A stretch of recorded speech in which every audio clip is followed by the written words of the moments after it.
Olá, amigo telespectador da rede de TV Mais TV Arte HD.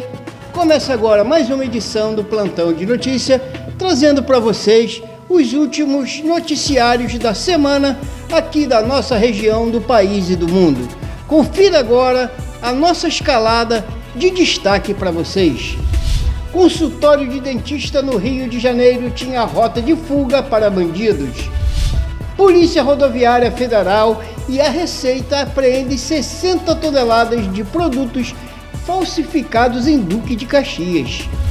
Tratamento de Alzheimer ajuda a manter qualidade de vida. E o telemarketing abusivo, aquele que você recebe toda hora no seu telefone, a Anatel reduziu em mais de 43% as chamadas curtas. E um arrastão é registrado no Rio de Janeiro por bandidos que levam carros e pertences de vítimas.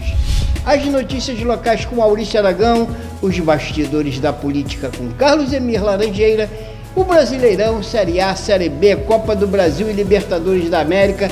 Você confere tudo agora no Plantão de Notícias da Rede de TV Mais.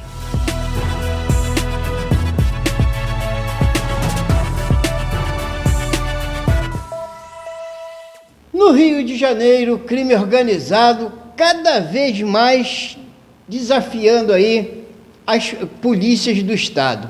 Um consultório de dentista tinha como rota de fuga para bandidos. O tal consultório dentário tinha uma passagem secreta que servia de rota para fuga de traficantes. É isso mesmo que você ouviu. A clínica clandestina fica em uma favela da zona norte do Rio de Janeiro e o dentista que atendia traficantes foi preso. Acompanhe conosco essa matéria. De ficção essa história não tem nada. Nárnia, que a polícia procurava, fica logo ali em Irajá, na zona norte do Rio, em uma clínica clandestina de odontologia. A operação se chamou Nárnia porque dentro do que parecia ser um armário, a polícia encontrou uma passagem secreta que dava acesso para a comunidade Para Pedro. E foi por ali que o dentista tentou fugir do flagrante da polícia, mas não deu certo. Felipe Ribeiro foi preso e disse que o acesso secreto foi construído para atender traficantes da comunidade Para Pedro. Fiscais da Vigilância Sanitária também encontraram no estabelecimento instrumentos não esterilizados que eram manipulados durante os procedimentos. Observando se o estabelecimento possui licença sanitária de funcionamento, se o profissional utiliza equipamentos de proteção individual, como gorro, máscara, luva, se o estabelecimento encontra-se em boas condições de higiene e também realizando denúncias através do canal 1746, caso verifique presença de não conformidade. O próximo passo da investigação é identificar quais são os traficantes que se beneficiavam do consultório. E uma operação conjunta com a participação da Polícia Rodoviária Federal, Receita Federal, apreendeu em um centro comercial às margens da rodovia Washington Luiz, em Duque de Caxias, nada mais nada menos que 60 toneladas de produtos ilegais. A ação tinha como objetivo combater o comércio de produtos de vestuário falsificados. No total, foram apreendidas aproximadamente 60 toneladas de produtos falsificados, das mais diversas marcas de luxo e marcas esportivas que serão levadas para o depósito da Receita Federal. Entre os itens apreendidos estão roupas, perfumes, cosméticos, relógios e tênis. Esse último, o item com mais apreensão. Calcula-se um prejuízo aproximadamente de 12 milhões para as lojas envolvidas. E o Cristo Redentor foi iluminado de roxo no Dia Mundial da Conscientização sobre o Alzheimer. A ação tem parceria com a Associação Brasileira de Alzheimer, ABRAS do Rio de Janeiro, que exalta a importância do diagnóstico precoce ao acolhimento de pacientes e famílias. Conhecido como um dos fatos responsáveis pela perda de memória, com o passar dos anos, o Alzheimer é uma doença progressiva neurodegenerativa, caracterizada pela morte das células cerebrais, causando a perda das funções cognitivas. Trata-se de uma patologia que afeta geralmente pessoas idosas acima de 65 anos de idade. E o tratamento ajuda a manter a qualidade de vida. Acompanhe essa matéria.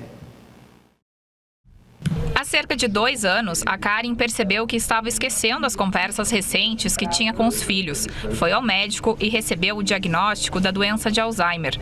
Ela veio morar neste lar para idosos com o marido, que tem Parkinson, mas mantém a autonomia e faz várias atividades. A gente vê que a gente não é sozinho no mundo, que a velhice pode ser uma coisa muito bonita também. Se a gente souber viver e tiver a sorte de morar num lugar bonito assim, a velhice é uma coisa bonita. Com um estilo de vida saudável, os médicos apontam que é possível prevenir a doença. Quando a gente fala em atividade física, a gente fala qualquer atividade que a pessoa goste para que a prática seja de fato cotidiana. Dessa forma a gente consegue reduzir cerca de 30% da chance da gente ter Alzheimer. Bom, como vocês viram aí, o caso requer muita atenção. E a Organização Mundial da Saúde, a OMS, estima que cerca de 55 milhões de pessoas vivem com algum tipo de demência, sendo a mais comum a doença de Alzheimer, que atinge 7 entre 10 indivíduos nessa situação em todo o mundo. Bom, e a cada dia mais combatidas, as chamadas indesejadas das operadoras de telemarketing vão diminuindo. O número de chamadas de telemarketing abusivo teve queda de mais de 43% entre junho e setembro deste ano. Acompanhe a reportagem da TV Brasil. Essa redução se deve a uma medida cautelar da agência, que eliminou cerca de 1 mês de tráfego de chamadas curtas, aquelas com duração inferior a 3 segundos. Ou seja, é como se 13 bilhões e 800 mil chamadas não tivessem sido realizadas nesse período.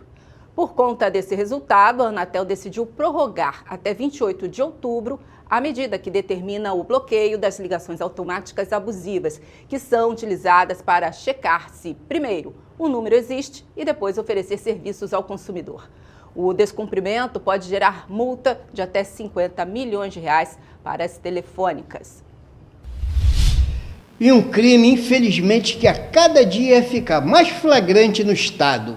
O arrastão assusta moradores e motoristas na zona norte do Rio de Janeiro à luz do dia. Homens fizeram um arrastão em Maria da Graça. A ação, que durou pouco menos de 1 minuto, foi toda registrada. Acompanhe.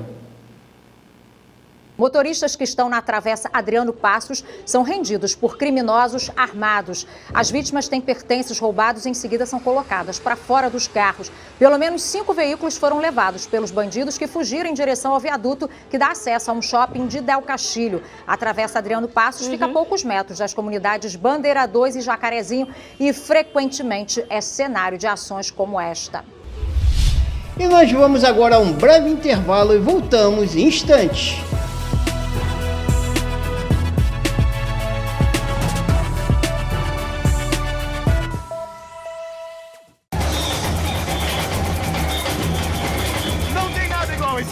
Você também tá sentindo essa vibração? Não, né? Pra viver isso aqui de verdade, tem que viver de perto. Viaje, vem pra cá!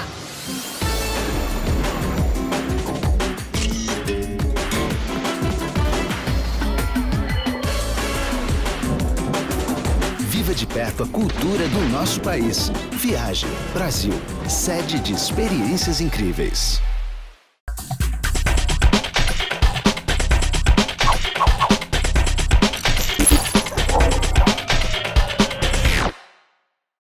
Pode celular na sessão eleitoral ou não?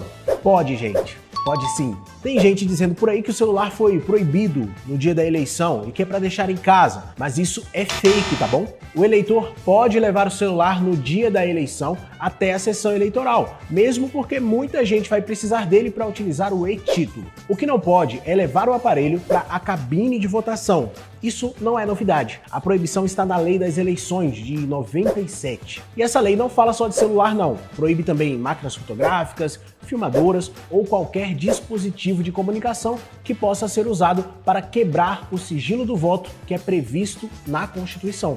Então, quem chegar com o celular, e principalmente com o e-título, por exemplo, Como é que vai fazer? Simples. Na sessão eleitoral você vai apresentar o e-título ao mesário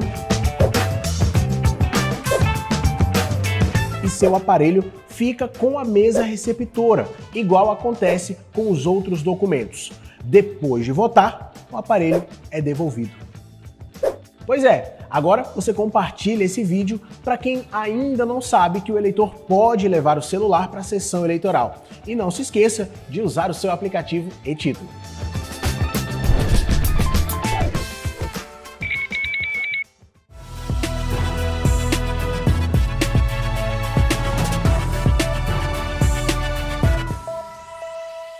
Já estamos de volta do intervalo do plantão de notícias e você confere conosco agora as notícias com Maurício Aragão, com as notícias locais, os bastidores da notícias com Carlos Emir Laranjeira comentando várias situações das eleições de 2022 e, a partir de agora, a palavra é sua, Carlos Emir. Está começando os bastidores da notícia. E eu acho que já está se tornando uma retórica. Todo noticiário, toda semana, sempre falando sobre ações autoritárias do STF e do TRE. A última ação agora foi que o ministro Benedito Gonçalves, aquele ministro que no evento do STF tomou 3 tapinhas do Lula, um sinal de vassalagem, de aparelhamento, que ocorre nos tribunais de justiça por todo o Brasil. Ele agora proíbe que o Bolsonaro de usar as imagens do discurso da ONU em suas campanhas eleitorais, a pedido do Partido dos Trabalhadores. Partido dos Trabalhadores, isso mesmo, o Lula, que deu o tapinha no rosto do ministro do TSE, Benedito Gonçalves, esse mesmo ministro, além de proibir o uso das imagens de 7 de setembro na campanha eleitoral, agora proibiu o discurso da ONU, usado na campanha eleitoral, e deu 24 horas para as redes sociais tirarem as imagens do 7 de setembro de todas as mídias sociais. Uma coisa interessante que está acontecendo, essa juristocracia, que isso se confirma com as imagens que estão circulando pela internet, eles estão de todas as formas e maneiras tentando calar não só a população brasileira, como também reconduzir o ex-presidiário à cena do crime, segundo o seu vice, Geraldo Alckmin. Então, o que está acontecendo no Brasil é muito sério. Esses ataques constantes à nossa democracia, como a decisão recente da Carmen Lúcia, que autorizou, na propaganda eleitoral do PT, o ex-presidiário, descondenado Luiz Inácio Lula da Silva, a chamar o presidente Jair Bolsonaro de genocida. E o mesmo tribunal proibiu a todos que quiserem falar sobre matérias jornalísticas passadas, ligando o Partido dos Trabalhadores ao PCC, não pode. Então, um fato noticiado no passado não é fake news, não é narrativa, está noticiado. O iluministro Alexandre de Moraes proibiu a todos de falar que o PT tem ligação com o PCC. Estamos proibidos de falar dessa ligação que existe entre o PT e o PCC. Mas, em contrapartida, o Partido dos Trabalhadores está criando no Brasil o 3º turno das eleições. O que está acontecendo é muito perigoso. Essas decisões judiciais agora, abuso de poder econômico, abuso de poder político. Gente, o Instituto da Reeleição, que foi instaurado no Brasil, não pode, o presidente não deixa o cargo. Ele assume as 2 funções, de candidato e de presidente. Agora, Se a lei determina isso, qual o problema do discurso dele como chefe de Estado na ONU? Vale ressaltar que o próprio descondenado Luiz Inácio Lula da Silva, quando presidente do Brasil, usou o mesmo discurso dele na ONU, na sua campanha, só que com um mero detalhe. Sabe por que esse discurso dele foi tirado do ar? Porque ele editou a imagem, a equipe dele, e colocou uma salva de palmas, que era de outro discurso, no final da fala do Lula. Para onde nós estamos indo? Eleição se aproxima e o que nós vemos é uma tentativa de mudança de regime e não uma tentativa de mudança de governo. Carlos Emi Laranjeira, para a Rede TV+, TV Arte, HD. Bom, nós vamos conferir agora as notícias locais com Maurício Aragão.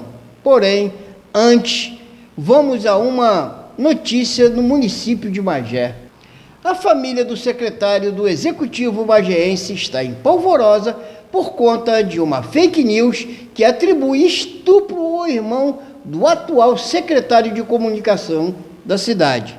A disseminação da notícia é falsa, atribuindo a inocentes até crimes de estupro. O alvo dessa vez foi a família do advogado Bruno Lourenço, que é secretário de comunicação do município de Magé. Surpreendido com uma fake news espalhada via WhatsApp, aponta o seu irmão como estuprador de uma criança de 9 anos. Verdadeiramente uma irresponsabilidade que pode ter graves consequências. Uma montagem, assim se deu o imbróglio, uma montagem como se fosse, de fato, noticiada pelo jornal O Dia, com o seguinte título, abre aspas, homem que estuprou criança de 9 anos em Piabetá está foragido, fecha aspas.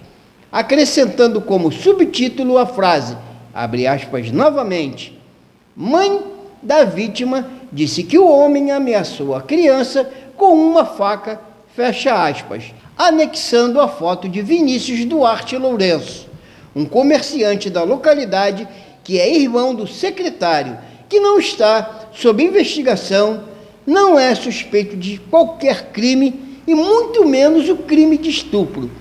Segundo Bruno, secretário, a montagem foi feita para atingi-lo. O secretário usou as redes sociais nesta quarta-feira para se pronunciar sobre o assunto. Abre aspas, minha família foi vítima de uma mentira que está sendo divulgada no WhatsApp e pode comprometer a integridade física do meu irmão. Uma grande covardia de gente sem caráter que não deve ter amor de ninguém, fechou aspas, declarando o secretário. O caso foi registrado na 66ª Delegacia, que já iniciou as investigações. O secretário já tem um suspeito e pretende enviar às autoridades policiais prints de imagens recebidas de uma pessoa, interpretadas como ameaças veladas a ele. Bom, agora com Maurício Aragão, você confere que a Polícia Civil realiza uma operação contra furtos de água por donos de caminhões de pipa em Rio das Ostras. Já em Teresópolis, tem programação na Semana de Museus. A Polícia Civil de Rio das Ostras, em conjunto com a concessionária de abastecimento e saneamento, realizou nesta quarta-feira, dia 21, a Operação Gota d'Água contra o furto de água no município. O objetivo é combater as ligações clandestinas na rede de abastecimento. Segundo a 128ª Delegacia de Polícia, os gatos de água têm sido alvos de diversas denúncias e reclamações da população que sofre com a falta do abastecimento em diversos pontos.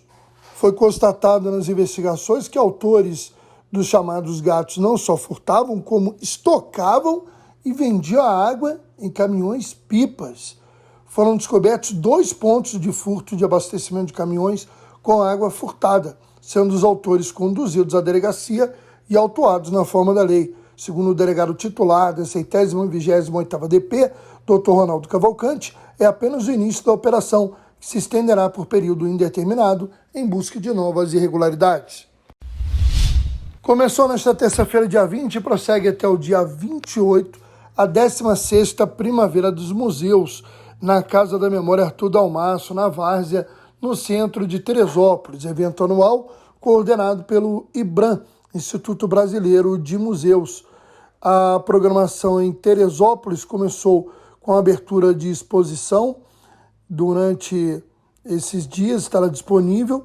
Também vai acontecer nesta sexta-feira, dia 23, um cineclube às 18h30 e, fechando a programação, um sarau poético no dia 28, às 19 horas. Tudo isso na Casa da Memória Arthur Dalmasso, que fica no centro de Teresópolis. E voltando agora ao município de Guapimirim, segundo o secretário de Educação da cidade, informações de construção da praça de pedágio nos limites da cidade está descartado. Ao longo dessa semana, o nosso noticiário apontou o início das operações da nova concessionária administrada pela Ecorodovias. Magé iniciou uma série de conversas com a diretoria da empresa para evitar que a população da cidade pague por mais 30 anos o ônus de um sacrifício que comprometeu, acima de tudo, o desenvolvimento da cidade.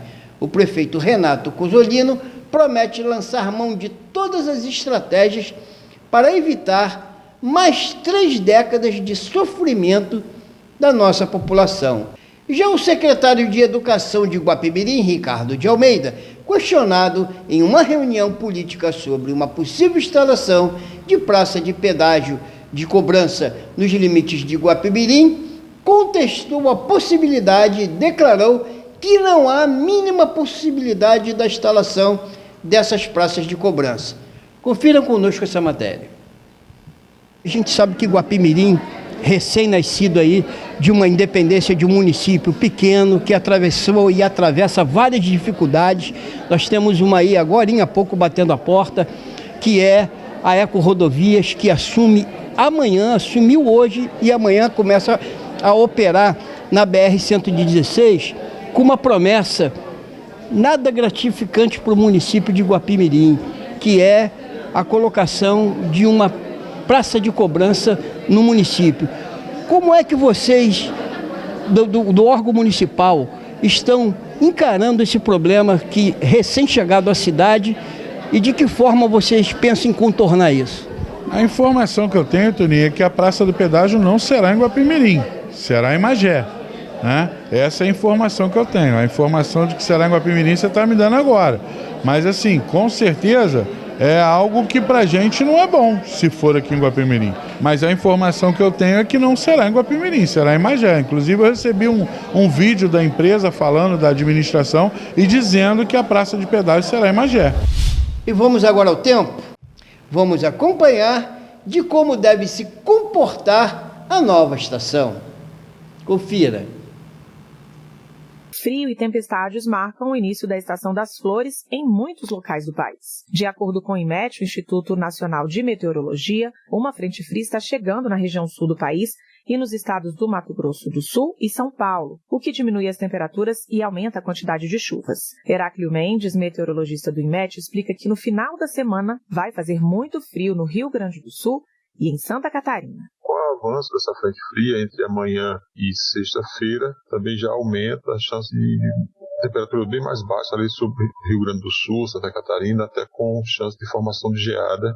Heráclio explicou que a primavera é um período de transição entre o inverno e o verão, que começa com chuvas irregulares e temperaturas mais amenas. Ele destaca que esse cenário vai se modificando à medida que o verão se aproxima, na segunda metade de dezembro. Na primeira metade ainda com algumas características do inverno, né, com temperaturas mais amenas e aquelas chuvas mais irregulares, né, que ele sai do inverno, que é uma estação mais seca, e a partir da segunda metade vai adquirindo aquelas características do verão, né, que é a temperatura mais elevada. O início da primavera tem relação com o chamado equinócio, que é o período do ano em que os dois hemisférios, sul e norte, são iluminados de maneira uniforme pelos raios solares. Assim, os dias e as noites possuem basicamente a mesma duração. Bom, visto isso, vamos então saber como fica o clima na região sudeste com clima-tempo. Nesta quinta-feira, a circulação de ventos combinada com a passagem de uma frente fria do sul em direção à costa do sudeste aumenta muito o risco de temporais no estado de São Paulo, região do Triângulo Mineiro, áreas do sul de Minas e em todo o estado do Rio. Nestas áreas, o céu fica mais nublado e a chuva acontece em vários momentos. Ainda alerta especial para o leste de São Paulo, incluindo a região da Grande São Paulo. A chuva pode começar já pela madrugada e se estende ao longo da manhã. As temperaturas também ficam mais baixas. Na região da Grande Belo Horizonte, o sol até aparece, mas intercalando períodos de céu mais nublado, e pode chover em vários momentos do dia. Por outro lado, o sol ainda predomina em todo o norte mineiro, não tem previsão de chuva na região do Vale do Rio Doce, mas ainda pode chover nas áreas de divisa com o estado de Goiás. Em Vitória, pouca chuva é prevista, mas já aumenta o risco de raios e também de trovoadas. A máxima não passa dos 24 graus em São Paulo, mas em Vitória o ar ainda segue muito abafado, com máxima de 31 graus. Em Belo Horizonte, máxima de apenas 27 graus e no Rio de Janeiro o dia começa com 19, mas a máxima não passa dos 29 graus. Bom, gente, vamos falar agora do Brasileirão Série B. Nenhuma surpresa. E o nosso apresentador do Esporte Mais, Maurício Aragão, torcedor do Cabuloso, comemora a volta do Cruzeiro antecipado para a elite do futebol. Maurício, primeiramente, parabéns e gostaria que você comentasse como foi a vitória da Gremiação Vascaína. Meu amigo Antônio Alexandre, você hoje me deu uma missão diferente aqui no Plantão de Notícias e, para mim, de muito orgulho, né? Afinal de contas, como você disse, eu sou torcedor do Cruzeiro e também sou, né, do América do Rio. Eu brinco, né, que infelizmente, como o América está hoje, a gente tem direito a ter dois clubes dividindo o coração, mas o Cruzeiro, falando agora independente da paixão, o Cruzeiro fez uma campanha irretocável até agora na Série B do Campeonato Brasileiro. Depois de 2 anos de muito sofrimento com times, teoricamente até de mais nome, com mais investimentos, a partir da SAF, né, presidida pelo Ronaldo Fenômeno, que assumiu o futebol do Cruzeiro, houve uma reorganização, o clube passou por uma nova mentalidade, folha salarial mais baixa, mas com contratações pontuais para a Série B, contratação de um técnico pesolano, que o uruguaio fez um trabalho sensacional, um time que tem um dos melhores aproveitamentos da história da Série B, pode bater os recordes ainda, faltando 6 jogos para ser o campeão e terminar aí com vários recordes nessa Série B. No jogo contra o Vasco, só comprovou a sua superioridade no campeonato. O Vasco se esforçou, buscou equilibrar a partida na parte da disposição, não faltou garra ao time do Vasco, mas faltou qualidade, coisa que não tem faltado ao Cruzeiro nessa competição. 3-0, um jogo em que contribuiu para abrilhantar ainda mais a festa cruzeirense dos quase 60 mil torcedores que lotaram o Mineirão. Bom, e com essa última notícia aí do glorioso Cruzeiro voltando à elite do futebol brasileiro, nos despedimos desta edição do Plantão de Notícias, agradecendo a você, amigo telespectador e assinante, pela participação efetiva todos os dias aqui na nossa emissora, a nossa equipe técnica e uma próxima oportunidade, mais uma vez, com Plantão de Notícias. Fiquem com Deus, um excelente início de final de semana e até breve.